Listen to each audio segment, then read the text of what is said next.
Bismillahirrahmanirrahim. وَلْتَكُنْ مِنْكُمْ أُمَّةٌ يَدْعُونَ إِلَى الْخَيْرِ وَيَأْمُرُونَ بِالْمَعْرُوفِ وَيَنْهَوْنَ عَنِ الْمُنْكَرِ. Assalamualaikum warahmatullahi wabarakatuh. Kita berada di hari yang ke-7. Mudah-mudahan sesuai dengan angka 7-nya. Sering Quran menyebut as-sab'us samawati wal ard, 7 langit 7 bumi, 7 hari, 7 sa'i, Safa Marwah 7 tawaf, 7 kali melentang, 7 hari dalam sepekan. Semoga Ka'bah selalu berada di sebelah kiri kita, mencari Allah senantiasa. Judul kita tetap tema ini dari hari pertama dan sampai hari ke-10 nanti. Dalam khutbah yang kami nanti bawakan, tetap mengokohkan akidah. Mengokohkan akidah ini penting karena dialah yang memberi arah pribadi hidup kita ini bisa mulia, rumah tangga kita bisa mulia kalau dibangun di atas akidah. Masyarakat yang dibangun di atas akidah. Kapan tidak dibangun di atas akidah? Kropos itu. Rumah tanpa pondasi yang benar, maka boleh megah kelihatan, Pak, tapi gampang sekali rapuh, goyang, tidak tahan di atas angin kencang kehidupan. Problematika kehidupan itu sunnatullah. Maka kita belajar kenabian, terutama kenabian yang oleh Allah katakan qad kanat lakum uswatun hasanah fi Ibrahim. Jamaah sekalian, akidah itu sumber energi di saat kita susah, Pak, merubah menjadi senang. Di saat kita lelah, itu menjadi hiburan untuk lillah.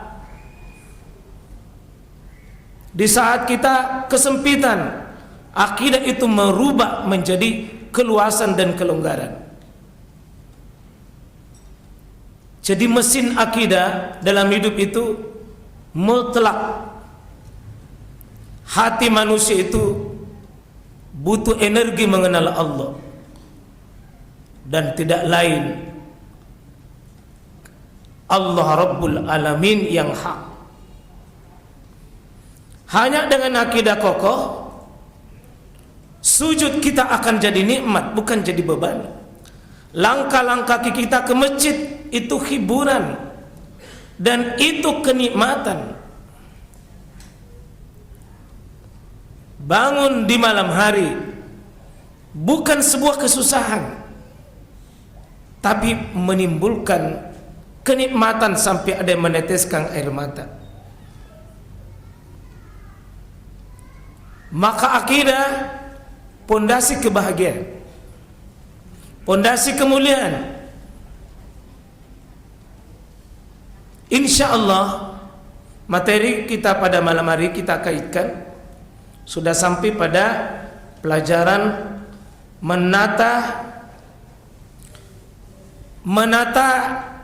rumah tangga kita. Rumah tangga dibangun di atas pondasi akidah. Ini keluarga mulia Nabi Ibrahim alaihissalam sekaligus teladan. Inni ja'iluka linnasi imama, saya angkat engkau Ibrahim dan keluargamu sebagai teladan umat ini.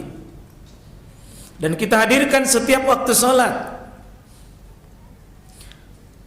Jamaah haji akan mengulangi itu semua. Training kehidupan manusia yang pernah menjalani bukan secara maya tapi nyata. tanggal 10 Zulhijjah nanti kita kumandangkan takbir, tahmid, tahlil dengan mutlak dan muqayyad, bebas dan terikat. Lalu kita takbir hari raya, pendapat paling banyak kita pakai 7 dengan 5. Meskipun itu tidak ada ijma' di kalangan para ulama, tapi itu makna ya sekalian. Hadirkan takbirnya Nabi Ibrahim, takbirnya Ismail, takbirnya Siti Hajar. Air Zam-Zam yang kita nikmati setiap tahun jamaah haji jutaan, semua bawa per kilo per liter, berkilo-kilo sampai kepada kita. Itu tetesan-tetesan keringat perjuangan manusia yang pernah mendidik anaknya dengan fasilitas yang sangat minim, tapi dahsyat hasilnya. Sampai lehernya pun dia serahkan demi sebuah ketaatan. Apa yang mereka membuat kuat? Ternyata rahasianya, Pak. Ibrahim sesudah membawa Siti Hajar di daerah Gairu Zi Zar' inda Baitikal Muharram, tidak ada tanaman, tidak ada kehidupan. Tapi dia pergi bukan karena benci, dia pergi bukan karena tidak bertanggung jawab. Itu bagian cara Allah menguji kepatuhan secara mutlak Nabi Ibrahim. Lalu Siti Hajar tinggal di daerah padang pasir yang tandus, tidak ada fasilitas apa-apa, kecuali karena Ibrahim meletakkan pondasi akidah kepada wanita mulai ini. Ismail dibesarkan tidak ada fasilitas apapun, tapi diikat oleh sebuah akidatut tauhid. Mereka disatukan sama persepsinya hidupnya kepada Allah. Sami'na wa ata'ana. Ini bangunannya, Pak. Bangunan rumah tangga mulai itu. Bangunan hebat itu diikat persamaan pondasi tauhid. Maka mari Pak periksa rumah kita. Jangan cuma rumahnya mewah, tapi keropos iman di dalam. Keropos iman di dalam. Maka jamaah sekalian rahmat oleh Allah Subhanahu wa taala, saya ingin renungkan, Pak, kita coba renungkan poin-poin ini sebelum kita bahas. Al-Quran itu tidak hanya berbicara ibadah, bahkan ibadah paling terpanjang itu mengurus keluarga.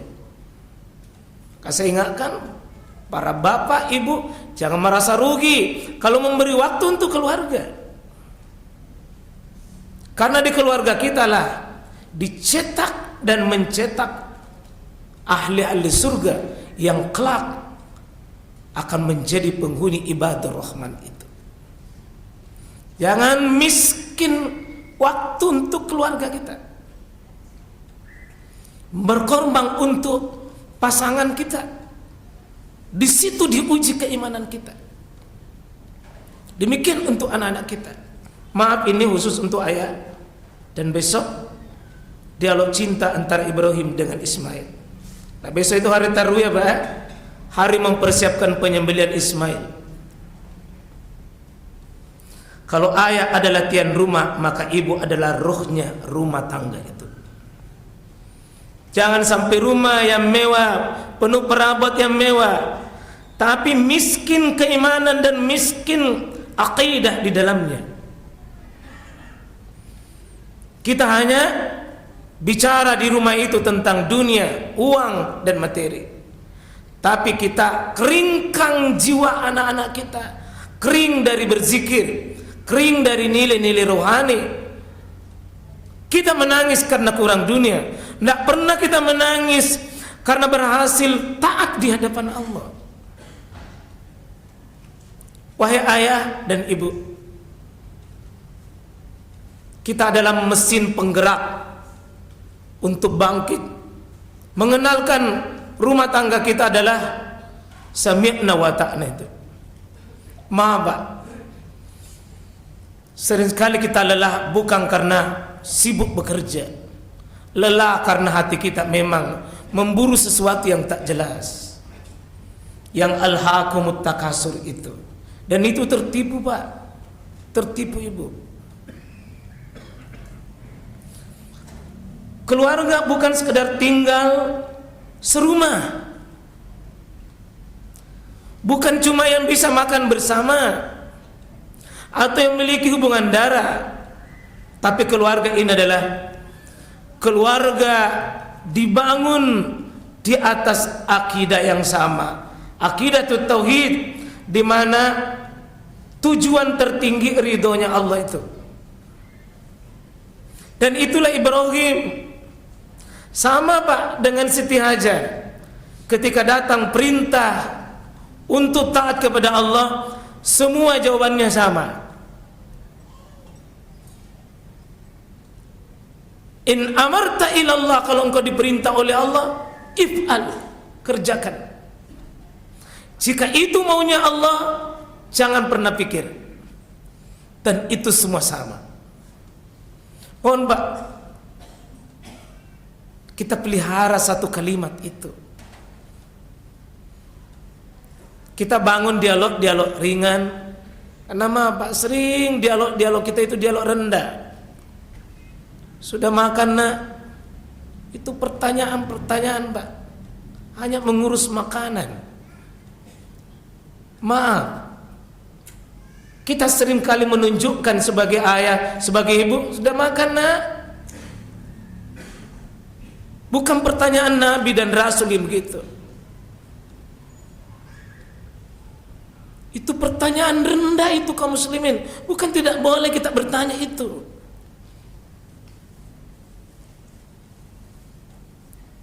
Itu pertanyaan yang Nabi Ibrahim dulu mengatakan, ma ta'buduna min ba'di. Apa yang kau ibadahin nak? Sesudah saya tidak ada. Bukan ma ta'kuluna min ba'di. Apa yang kau makan nak kalau bapak sudah tidak ada? Banyak rumah mewah, tapi bangunan akidahnya itu rapuh. Coba lihat Pak, bagaimana Nabi Ibrahim berhasil melewati tahap-tahapan itu. Kita coba lihat rumah tanpa akidah, yakni akidah tauhid, mungkin terlihat indah, tapi mudah runtuh saat masalah dan ujian datang. Sekarang banyak orang lebih lama berpacaran, lebih lama ta'aruf. Bahasa kerennya sekarang anak-anak, ndak pacaran sih mama, cuma ta'aruf.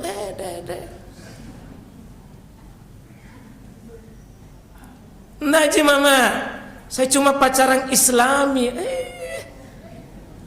Indahnya itu kata-kata itu Pak. Jangan khawatir mama, ini pak saya pakai kudung, ini calon pasangan saya pakai songkok. Jangan tertipu Pak. Kita ambil coba kisah Nabi Ibrahim dan Ismail, bukan sekedar kisah penyembelihan. Minta tolong ini karena kita cuma ribut di sini dan sering kita fokus di sini penyembelihan Ibrahim menyembelih Ismail. Tapi ini kisah bagaimana akidah tauhid itu menjadi pondasi keluarga. Ini yang akan kita bahas. Bagaimana kita lihat ini dialog coba. Allah badikan dalam Quran. Falamma balaga ma'ahusa.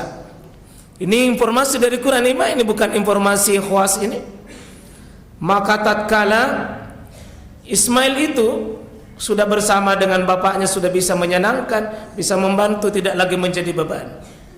Qala ya bunayya inni ara fil manam. Anakku, bahwa ya bunayya ini ini kata-kata tidak main-main itu. Ya bunayya itu artinya wahai anakku tersayang, anakku yang kekasih, anakku tercinta, anakku yang baik. Orang Arab sering memakai kata ya ibni. ya waladi. Tapi Ibrahim tidak pakai ya waladi, ya ibni, sama-sama sama anakku itu. Karena nilai bahasanya, nilai pendidikannya kalau ya bunaya, anakku yang baik, yang patuh, yang soleh. Ini arafil manam, saya sudah melihat nak dalam mimpiku. Anni sungguh-sungguh nak, tidak main-main. Anni azbauka, saya menyembelih lehermu nak. Fanzur maza tara, bagaimana pendapatmu nak? Coba ya, ini coba direnungkan kalimat ini. Ibrahim itu dengan anaknya. Jawaban anak itu coba jawaban akidah, Pak. Dan siapa yang menanamkan akidah ini? Qol, jawaban anak spontan, ya abati. Nah jawab, jawaban ya bunaya itu, Pak. Bapaknya mengucapkan kata yang baik, anaknya juga ya abati, bukan ya abi. Kalau ya abi itu biasa, ya abah. Ya abati itu artinya bapakku yang baik, yang terhormat, yang mulia, yang saya cintai, itu dibanggakan. Ya abati, wahai bapakku yang baik, if'al, kerjakan ayah. Mau anak-anak dipotong lehernya, if'al ma tu'mar, kerjakan ayah. Kerjakan ayah. Ini bukan jawaban gampang, Pak. Mau dipotong leher lalu anak bisa mengucapkan kalimat itu. Saya agak curiga kalau anak-anak kita ditanya, nak saya bermimpi melihat menyembelih lehermu. Kemungkinan anak kita mengatakan, saya belum siap, Pak. Jangan dulu. Sembarang juga mimpinya bapak. Bapak duluan aja. Itu tidak adil, Bapak. Kok mimpi aneh-aneh begitu? Saya kira 1000 jawaban nanti anak kita akan kau datang perintah begitu, Pak. Paling jawaban tanya, tidak adil, saya belum siap. Bapak macam-macam saja. Karena yang bicara bukan iman, yang bicara bukan akidah, yang bicara bukan petunjuk ilahi, yang bicara adalah akalnya, perasaannya, yang selama ini cuma kita mungkin tanamkan dunia. Maka jangan heran, Pak, anak kita juga pintar dunia.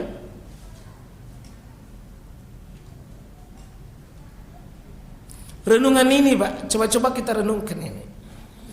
Bagaimana seorang anak bisa diminta lehernya tetap nak hormati bapaknya? Maka ini nasihat, Pak. Anak yang soleh, ya, ini tentu bukan hadis ini. Ayah yang soleh akan melahirkan anak yang kuat iman. Jadi orang tua yang soleh itu melahirkan anak yang kuat iman. Maaf, Pak, ya, tidak adil kita kalau mengatakan, ya Rob, jadikan anakku soleh, jadikan anakku soleh, jadikan anakku soleh. Seolah-olah itu Allah bilang, kau dulu yang soleh ya, Pak Ibu ya. Kalau kita baca dalam Quran itu di surah Al-Furqan itu, Rabbana hablana min azwajina dulu, baru apa? Wa zurriyatina. Anak Ismail itu, Pak, tidak langsung jadi soleh begitu. 50.000 tahun, maaf 50 tahun Ibrahim menyebut kata soleh itu dalam doanya. Rabbi habli minas solihin. Bukan instan itu. Jadi kalau mimpi anak soleh, solehkan diri lebih dahulu.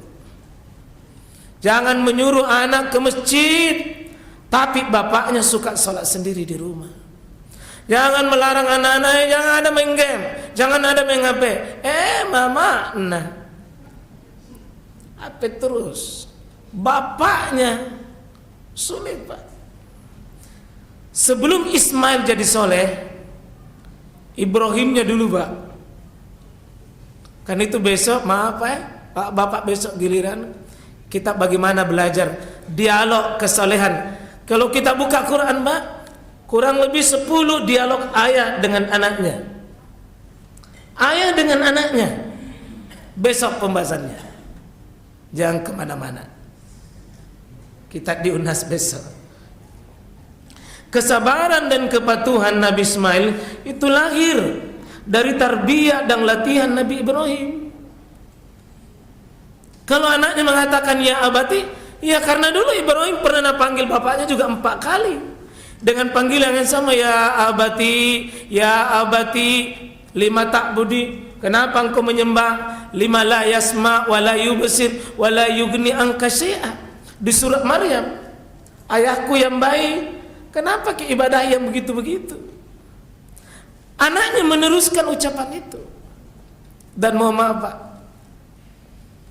kadang bapak itu pendiam, tapi itulah ceramah yang sesungguhnya di balik diam. Karena dia lihat sikap, dia lihat keteladanan. Ada 10 poin di sini Pak untuk, mari kita coba. Kesabaran dan kepatuhan Nabi Ismail lahir dari tarbiyah dan latihan Nabi Ibrahim. Ibrahim dulu salehkan dirinya, sampai Allah mengaku itu, Ibrahim itu innahu min ibadinal mu'minin. Ibrahim itu kuakui, aku umumkan, dia adalah hambaku dari daftar hamba-hamba yang soleh Pak. Hamba-hamba yang sudah terbukti keimanannya. Maka anaknya, keturunannya tidak heran. Biasa Pak ya, kalau ada orang soleh begitu, kita biasanya iga mbokna, iga makna, siapa bapaknya, siapa mamana, oh pantas. Hari ini banyak orang tua mewariskan Pak harta, mewariskan wifi, mewariskan HP, gadget, mengapitkan dunia, tapi lupa mewariskan iman. Dan ini penyakit manusia pada umumnya. Dia sibuk banting tulang, peras keringat, cari dunia. Supaya apa? Takut anaknya miskin, takut anaknya tidak makan. Tapi tidak seperti Nabi Ibrahim mengatakan, wa junubani wa baniya an na'budal asnam. Yang paling aku takuti ya Allah, anakku tidak mengenalmu, lalu dia berpaling mengenal Tuhan-Tuhan batil yang lain. Itu doanya Nabi Ibrahim. Mohon maaf Pak, diobati, kita punya sebagian punya penyakit, takut dan takut sekali kehilangan dunia. Tapi kita tidak takut. Kering di rumah kita, tidak ada ruku, tidak ada sujud, tidak ada zikir, tidak ada ketaatan, tidak ada akidah. Sehingga anak kita lalu lalang membuka aurat. Salah subuh setengah mati dikasih bangun. Pembicaraan kita hari-hari, apa dimakan, di mana bisa makan. Mudah-mudahan tidak bilang siapa bisa dimakan. Ya. Coba Pak, kalau ada sudah mengatakan siapa bisa dimakan hari ini Mak, artinya dipatolo-toloi, dizolimi, diambil hak-haknya. Karena itu Umar bin Khattab pernah ingin menikahkan anaknya, cari menantu. Ketika dia patroli rayanya, mendengar sosok ibu yang dialog dengan anaknya, dia ingin campur dengan makanannya, dengan minumannya itu sesuatu yang tidak benar. Lalu anaknya berkata bahwa ketika ibunya mengatakan, kan Umar tidak lihat kita, Umar tidak tahu kita. Tapi anaknya spontan, Umar tidak lihat ibu, tapi Tuhannya Umar lihat apa yang kita bikin. Langsung Umar pulang, nak, siapa yang menikah besok nak, kutunjukkan kok. Kalau tidak ada nak, saya lagi itu. Iya. Anaknya ditunjukkan siapa yang menikah, kutunjukkan kok nak. Anak presiden, di situ cuma penjual-penjual barang-barang campuran yang kecil, tapi ada iman, ada akidah Pak. Presiden ingin melamar, nah ada keimanan, maka Umar melihat ini ada sesuatu yang mahal di rumah itu. Yakin Allah melihatnya, Allah menyaksikannya, ada kejujuran, ada akidah yang benar di rumah itu.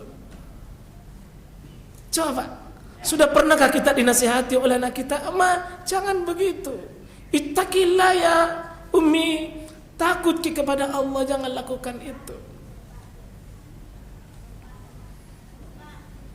Hati-hati Pak ya, minta tolong jangan kita ini jangan punya penyakit-penyakit ini Pak. Harta, gadget, HP terus.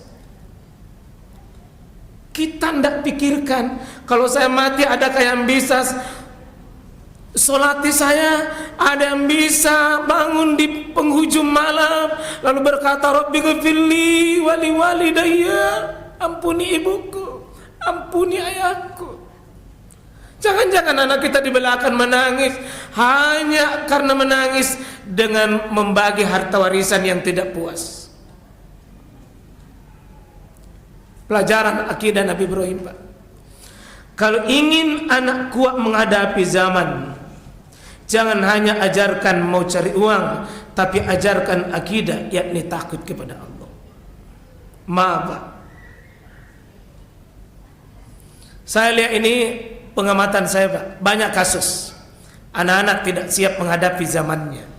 Anak-anak hari ini sepertinya mau berhasil, tidak mau kerja. Elo ande tiaesho, mau sukses tapi tidak mau susah, karena dibiasakan oleh zaman yang serba praktis dan serba instan.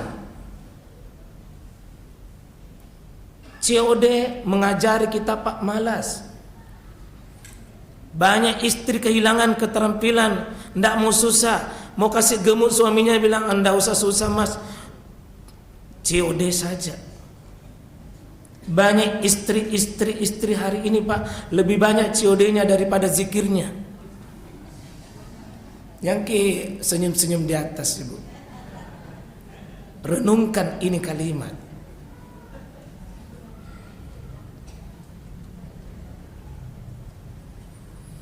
Anak sekarang ini Pak butuh kajian khusus.